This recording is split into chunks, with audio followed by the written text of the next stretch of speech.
먼저 하나님의 말씀 요한복음 3장 3절을 봉독하겠습니다. 예수께서 대답하여 가라사대 진실로 진실로 내게 이르노니 사람이 거듭나지 아니하면 하나님 나라를 볼 수 없느니라. 삼국지에도 나오는 중국 오나라에 주처라는 불량배가 있었습니다. 그는 오나라에서 태수를 지낸 주방의 아들이었으나 10살 무렵 아버지가 돌아가시고 가세가 기울면서 빗나가기 시작했습니다. 그래서 마을 사람들은 우리 마을에 3대 악이 있는데 첫째는 난산의 호랑이고 둘째는 장교의 교령이고 이 교령은 악어의 일종입니다. 셋째는 주처라고 했습니다. 그 중에서도 특히 주처의 횡포가 가장 심했습니다. 힘이 장사인 주처는 걸핏하면 사람들을 두들겨 팼습니다. 참다 못해 마을 사람들이 회의를 열어서 비책을 마련했습니다. 다음날 주처를 불러서 그의 힘과 용맹함을 칭찬하는 등 온갖 아첨을 하면서 난산의 호랑이를 죽여달라고 부탁했습니다. 그래서 주처는 홀로 산으로 갔습니다. 마을 사람들은 주처가 호랑이에게 죽기를 바랬지만 오히려 주처가 호랑이를 죽이고 돌아온 겁니다. 마을 사람들은 크게 실망했지만 주처에게 잔치를 베풀어 주면서 이참에 교령도 죽이라고 부추겼습니다. 난생 처음으로 많은 칭찬을 들은 주처는 마음이 뿌듯해서 교령을 죽이러 강으로 갔습니다. 그런데 물속에서 싸우다 보니까 제대로 힘을 쓸 수가 없었습니다. 둘은 목숨을 걸고 싸우며 수십 리를 떠내려갔습니다. 사흘이 지나도록 주처나 교령이 나타나지 않자 마을 사람들은 두 놈이 모두 죽었다고 기뻐하면서 잔치를 벌였습니다. 주처가 천신만고 끝에 교령을 죽여 어깨에 메고 돌아왔습니다. 와보니까 마을 사람들이 잔치를 벌이고 있는 겁니다. 자신이 교령을 죽인 것이 기뻐서 그런 줄 알았는데 주처를 본 사람들은 표정이 싹 바뀌더니 어쩔 줄을 몰라하는 겁니다. 그제서야 주처는 마을 사람들이 가장 싫어하는 것이 난산의 호랑이도 아니고 장교의 교령도 아니고 바로 자신이라는 것을 깨닫게 됩니다. 그는 심한 부끄러움을 느끼고 그 길로 마을을 떠나 명성이 자자한 육기와 육은 형제를 찾아갔습니다. 마침 육기는 외출 중이었고 동생 육은만 집에 있었습니다. 이야기를 들은 육은은 주처를 격려하면서 이렇게 말했습니다. 옛 사람들은 아침에 꾸짖음을 듣고 저녁에 고치는 것을 귀히 여겼습니다.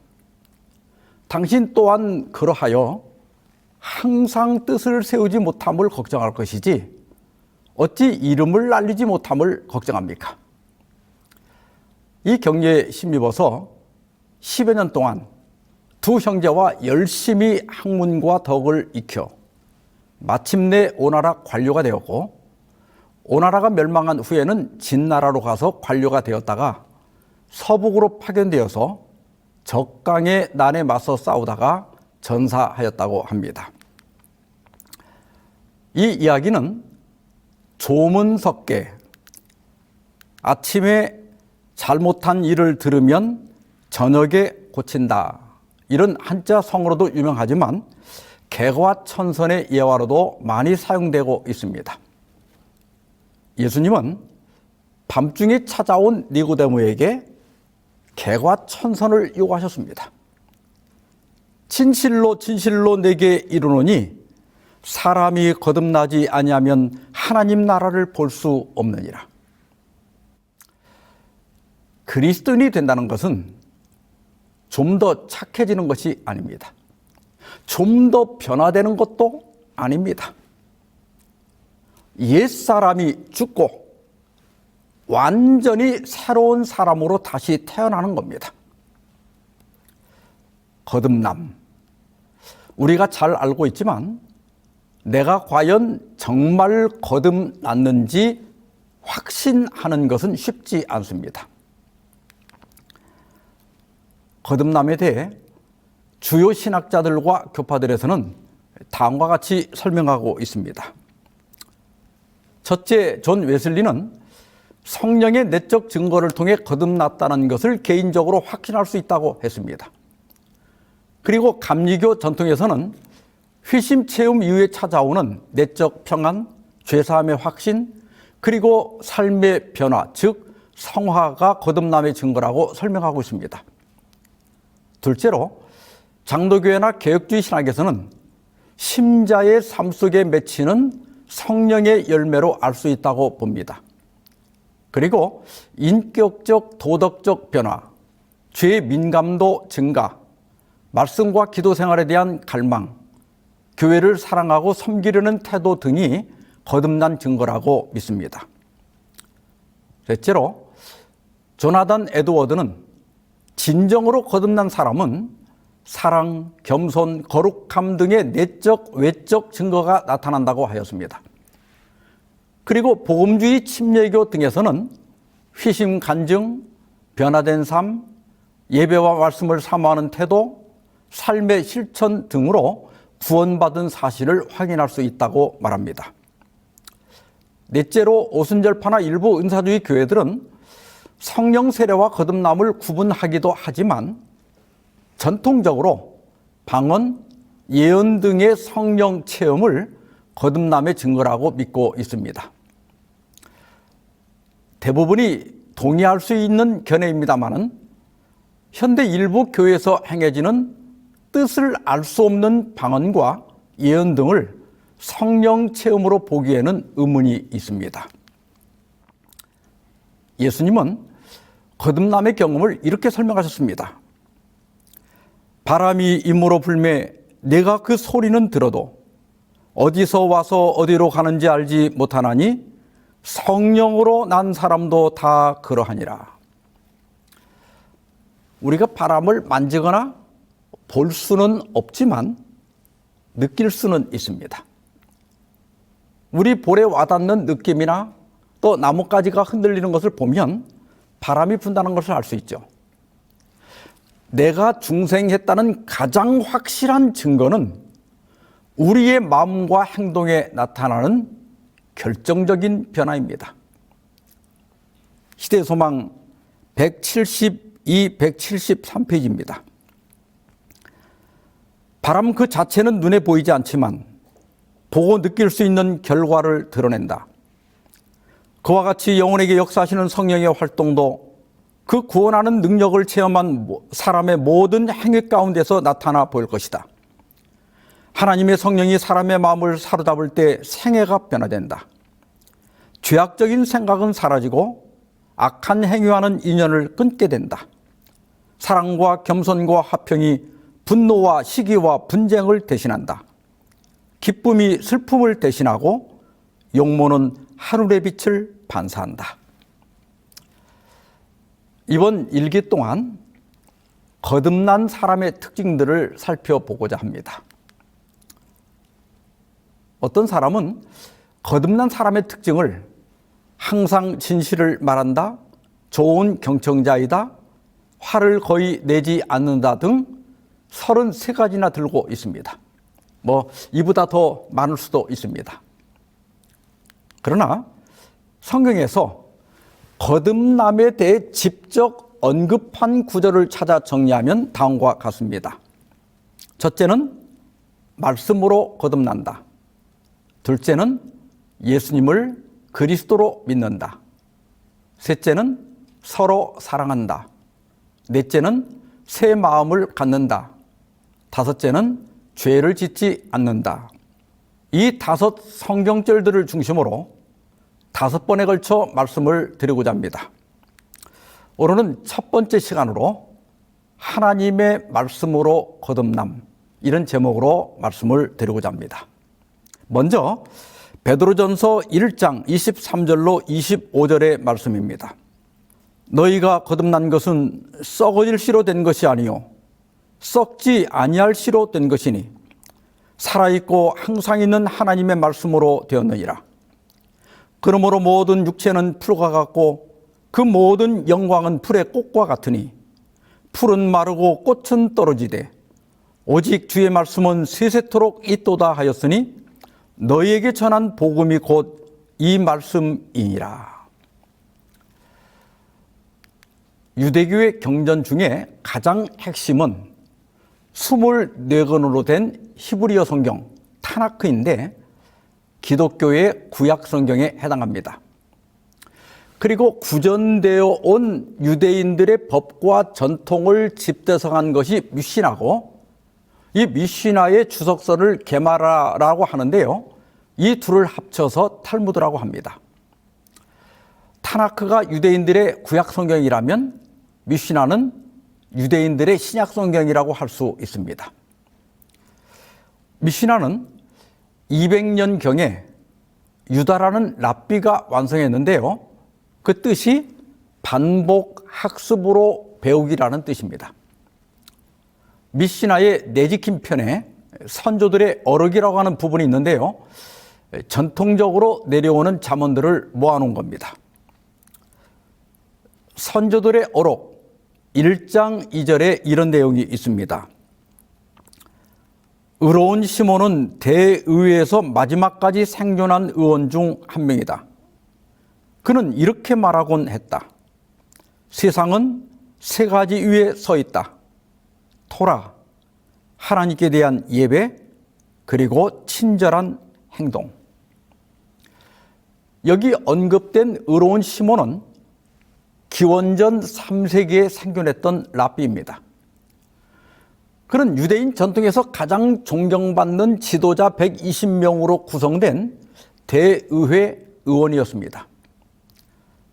시몬은 나라를 잃고 세계로 흩어진 유대인들을 하나로 묶고 그들의 정체성을 유지할 수 있는 근간을 세 가지로 규정했는데 바로 토라, 즉 말씀 연구와 하나님께 대한 예배 혹은 기도, 그리고 친절한 행동입니다.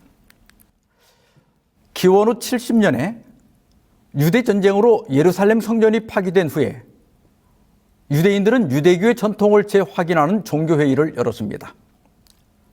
이 자리에서 랍비 아키바와 트라폰 사이에 논쟁이 벌어졌습니다. 저 세 개의 기둥 중에서 무엇이 가장 중요하다는 겁니다. 아키바는 토라, 즉 성경 공부가 제일 중요하다고 했습니다. 이에 비해서 트라폰은 하나님께 대한 예배 혹은 기도가 가장 중요하다고 했습니다. 합의가 안 되니까 두 사람을 빼고 랍비들이 모여 토론을 벌였습니다. 그리고 내린 결론은 토라, 즉 성경 공부가 먼저라는 것이었습니다.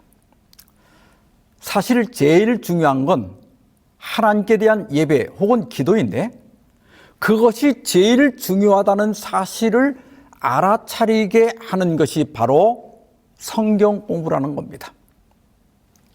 그래서 성경 공부, 하나님께 대한 예배와 기도, 친절한 행동, 이 세 기둥이 모두 중요하지만 우선순위를 따진다면 성경 공부가 제일 우선이라는 겁니다.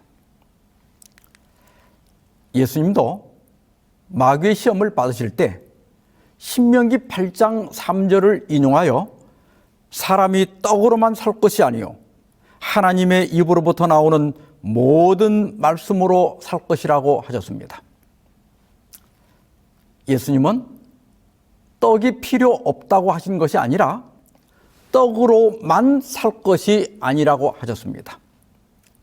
우리에게 떡이 필요합니다. 여기 떡은 음식뿐만 아니라 우리가 일상생활에서 필요로 하는 모든 것들을 가리킵니다.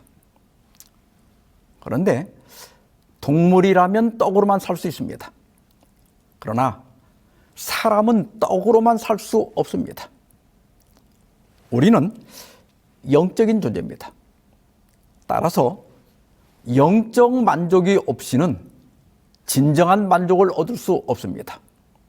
그래서 우리는 영이신 하나님이 필요합니다. 이 무한한 우주에 우리가 홀로 있지 않고 하나님이 계신다는 것을 인식하고 그분의 말씀을 듣고 그분께 기도하고 그분과 교제할 때 진정한 만족과 행복을 얻을 수 있는 겁니다. 그래서 저는 불신자들에게 전도할 때 맨 먼저 성경에 대해 가르칩니다. 모든 성경이 하나님의 감동으로 기록된 하나님의 말씀인 것만 인정하면 나머지 것들은 성경으로 답하면 되기 때문입니다. 오늘 본문은 우리가 거듭난 것은 썩어질 씨로 된 것이 아니요 썩지 아니할 씨, 곧 살아있고 항상 있는 하나님의 말씀으로 되었다고 말합니다. 거듭남은 중생의 씻음과 성령의 새롭게 하심으로 이루어집니다. 그러나 먼저 마음속으로 말씀이 들어가지 아니하면 성령의 새롭게 하심을 경험할 수가 없습니다. 거듭남을 경험한 후에도 하나님의 말씀을 공부하고 묵상하고 기도해야 거듭남이 구체화될 수 있습니다. 구원은 말씀으로 시작해서 말씀으로 완성되는 겁니다. 왜 말씀이 중요한가?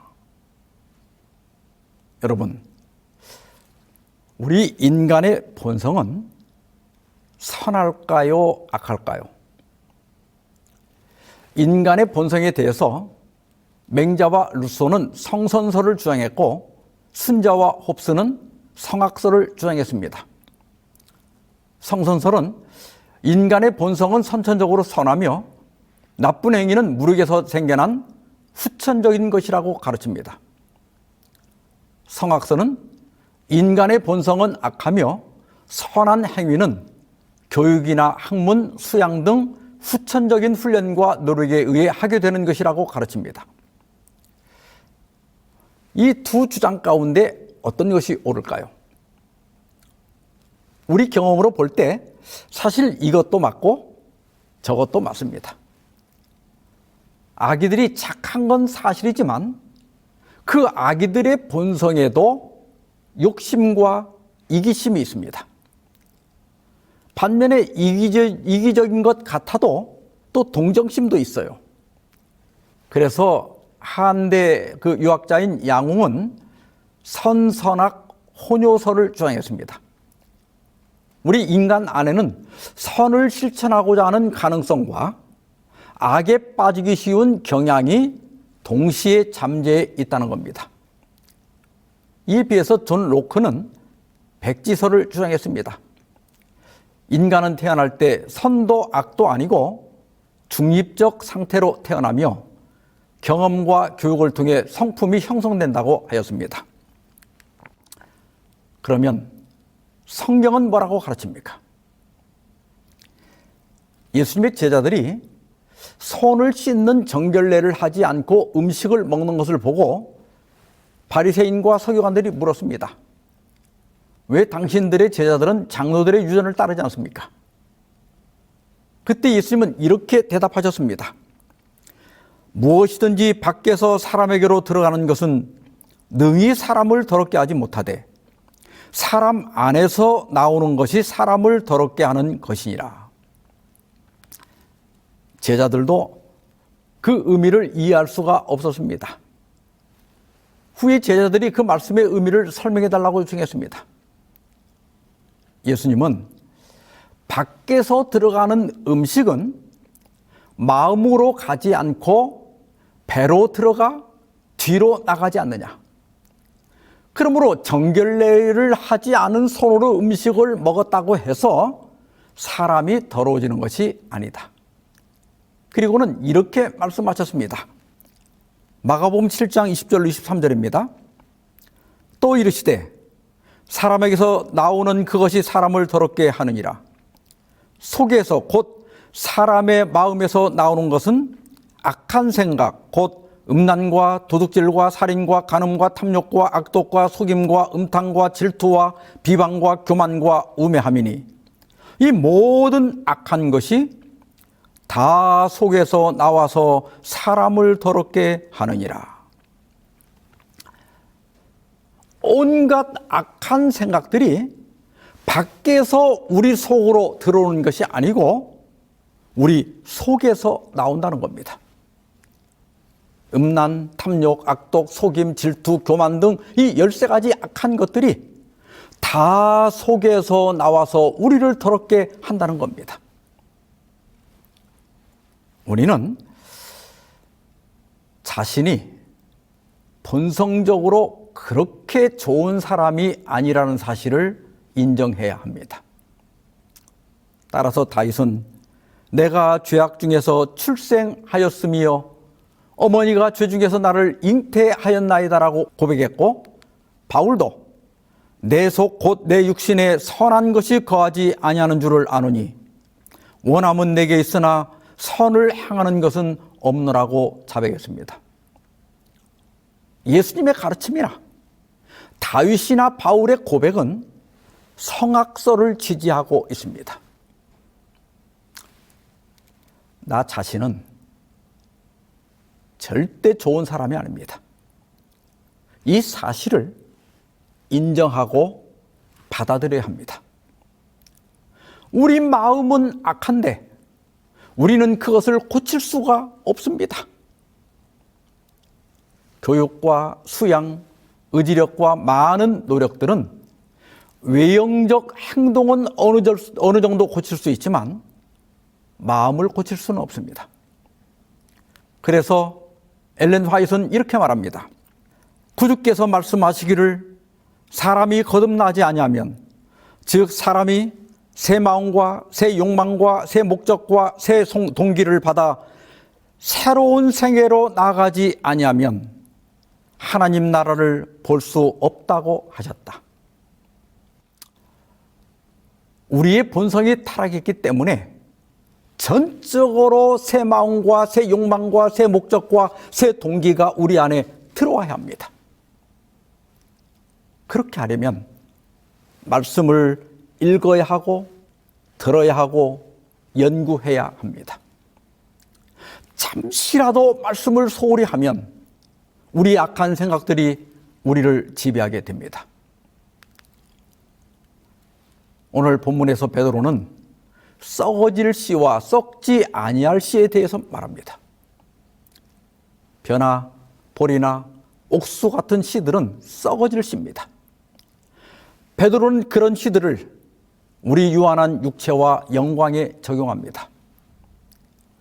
풀은 마르고 꽃은 떨어지는 것처럼 우리 인간은 예외 없이 늙어 죽게 되고 그가 누렸던 모든 영광도 사라지게 됩니다.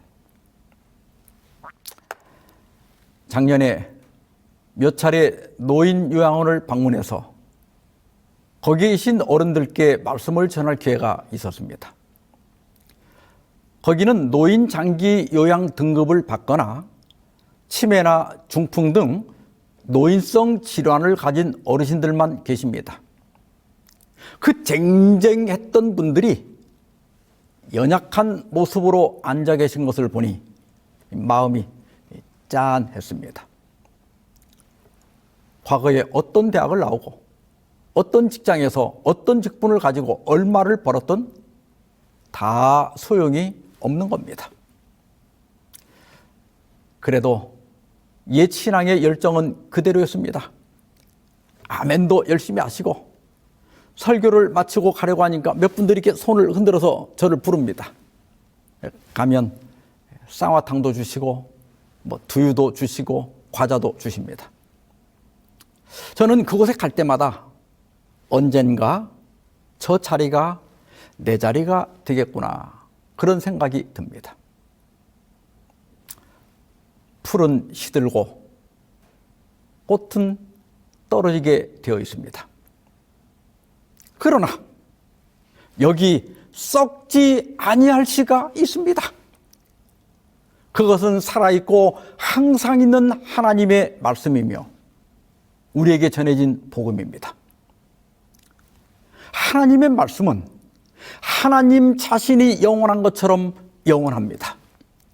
우리의 육체가 마르고 우리 영광이 시들어도 우리에게 선언하시고 약속하신 하나님의 말씀은 영원히 남아 있습니다. 우리가 죄에서 용서받고 믿음으로 구원을 받고 십자가의 공로로 의롭다함을 받은 사실은 영원히 변치 않는 것입니다. 뿐만 아니라 예수님을 믿는 사람은 죽어도 살겠고 살아서 믿는 자는 영원히 죽지 않을 것이라는 말씀도 결코 없어지지 않고 우리에게 성취될 것입니다. 그래서 우리는 날마다 순간마다 우리 마음을 하나님의 말씀으로 채워야 합니다. 하나님의 말씀이 비면 곧 우리 안에 있는 13가지 악한 생각들이 내 삶을 지배하기 때문입니다. 그리고 성경을 연구하되 어떤 목적으로 연구하느냐 하는 것이 중요합니다. 사람마다 성경을 연구하는 목적이 다르겠지만 크게 7가지로 나눌 수 있습니다. 어떤 사람은 교회 신학적 목적, 다시 말해 신학적 원리나 교리를 탐구하기 위해 성경을 연구합니다. 어떤 사람은 영적 교훈적 목적, 즉 묵상과 기도를 통해 개인의 삶에 적용하기 위해서 성경을 연구합니다. 어떤 사람은 심리적 목적, 즉 내면적 상처와 갈등을 치유하기 위해서 연구하고, 어떤 사람은 사회 문화적 목적, 예절, 복장, 음식 등과 같은 생활 양식이나 교회에서 진행되는 예배나 각종 의식을 탐구하기 위해서 연구합니다. 어떤 사람은 변증적 목적, 기독교 신앙을 설명하고 옹호하기 위해서 연구하고, 비교 종교학에서는 다른 종교와의 차이점을 파악하기 위해서 연구합니다. 그러나 절대 하지 말아야 할 것이 있습니다. 그것은 성경을 비평적 목적으로 기독교 신앙을 반대하기 위해 무언가 트집거리를 찾기 위해 성경을 연구하는 겁니다. 이런 사람들은 가장 어리석은 사람이고 가장 불쌍한 사람입니다. 앞에 6가지가 다 중요하지만 특별히 영적, 교훈적 목적으로 성경을 공부하시기 바랍니다. 그래야 신앙을 한 만큼 바른 사람이 되고 영적으로 성숙해지고 그리스도를 닮은 사람이 됩니다. 물론 교리도 중요합니다. 교리가 우리를 구원하는 것은 아니지만 교리가 잘못되면 신앙이 잘못됩니다. 그런데 교리에 집중하는 분들 중에 어떤 분들은 너무 투쟁적인 경향을 보입니다. 분명히 옳고 그른 것을 가려야 할 때가 있습니다만은 무엇보다도 자신의 품행의 변화를 위해서 겸손한 마음으로 성경을 펼쳐야 합니다. 그러면 성경을 어떻게 연구할 것인가? 여러 방법이 있지만 가장 중요한 몇 가지를 말씀드리겠습니다. 첫째, 매일 조금씩 규칙적으로 공부하라. 저는 군대를 지대한 후 아침에 눈을 뜨면 맨 먼저 1시간 동안 성경 공부를 하기로 하나님과 서약했습니다. 그 서약을 지키느라 5년 동안 고생을 많이 했지만 그때 제 신앙이 엄청나게 자랐습니다. 성경 공부할 시간을 따로 내기가 쉽지 않습니다. 제일 좋은 방법은 아침에 일어난 직후든지 아니면 자기 전이든지 15분 정도에서 시작해서 조금씩 늘려가는 것이 좋습니다. 둘째, 쉬운 부분부터 시작하라.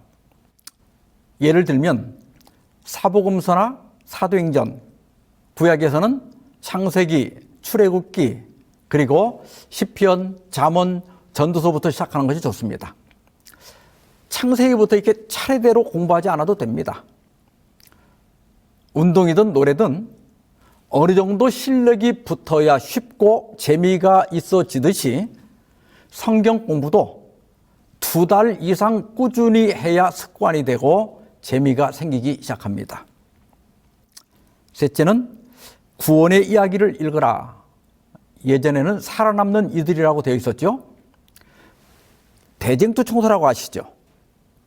대쟁투 총서는 영문으로 5권으로 되어 있는데 3,500페이지가 넘습니다. 이것을 한 권으로 요약한 것이 구원의 이야기입니다.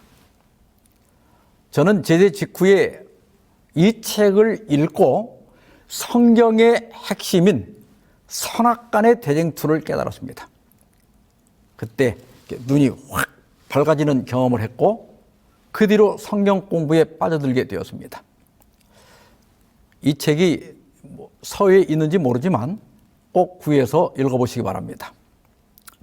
넷째로, 말씀을 하나님의 실제적인 음성으로 받아들여라.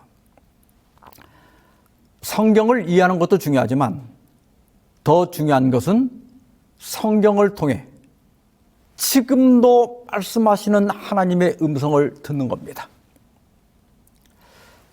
찬미가 가사에도 빛되는 성경 내게 주옵소서, 이 빛은 나의 인도자로다. 이 어두운 세상 살아가는 동안 이 성경 내게 교훈되도다, 이런 가사가 있죠. 매일 말씀을 통해 하나님의 음성을 듣는 것은 우리의 특권입니다. 다섯째, 다른 사람들과 함께 공부하라. 혼자서 어떤 일을 계속하기에는 한계가 있습니다. 소그룹 모임이나 혹은 온라인을 통해서 여럿이 함께 공부하면 꾸준히 할 수 있습니다. 그런 것들이 어렵다면 유튜브를 통해서 여러 목사님들의 설교를 들을 수 있습니다. 중요한 것은 매일 규칙적으로 말씀을 읽거나 듣거나 연구하는 것입니다. 여섯째로, 신앙과 삶에 도움이 되는 성경 구절을 암송하라. 마지막 날 사건들 67페이지입니다. 그대 주변을 말씀의 벽으로 쌓으라. 그러면 세상이 그것을 허물 수 없다는 것을 알게 될 것이다. 성경 말씀을 암송하라. 그래서 사탄이 유혹을 가지고 찾아올 때 기록하였으되라는 말로 곧바로 대항하도록 하라. 이것은 우리 주님이 시험에 대처하시고 그것을 물리치신 방법이다. 그리고 마지막 7째로, 은혜 받은 말씀을 묵상하고 기도하라. 성경을 읽고 깨닫는 것으로 끝난다면 나의 것이 되지 않습니다. 오늘 듣고 읽은 말씀 중에 은혜 받은 구절을 묵상하고 그 말씀을 실천할 수 있도록 인도해 달라고 기도하는 겁니다. 19세기 가장 영향력 있는 미국의 평신도 전도자였던 D.L. 무디는 이렇게 말했습니다. 성경은 그대를 죄에서 지켜줄 것이나 죄는 그대를 성경에서 멀어지게 할 것이다. 그래서 시편 기자는 이렇게 말했습니다. 내가 주께 범죄하지 아니하려 하여 주의 말씀을 내 마음에 두었나이다. 기도하십시다. 자비하신 하나님 아버지, 분주한 삶 속에서 무엇보다 말씀을 가까이 하게 하시고 말씀으로 저희 마음을 채우게 하여 주시옵소서.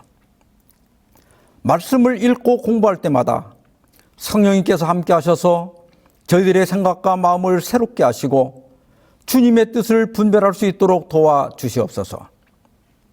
하나님의 말씀을 삶 속에서 실천하도록 용기와 결단력을 주시고 그 말씀 가운데서 더욱 주님을 깊이 알게 하여 주시옵시기를 우리 주 예수님의 이름으로 기도하옵나이다.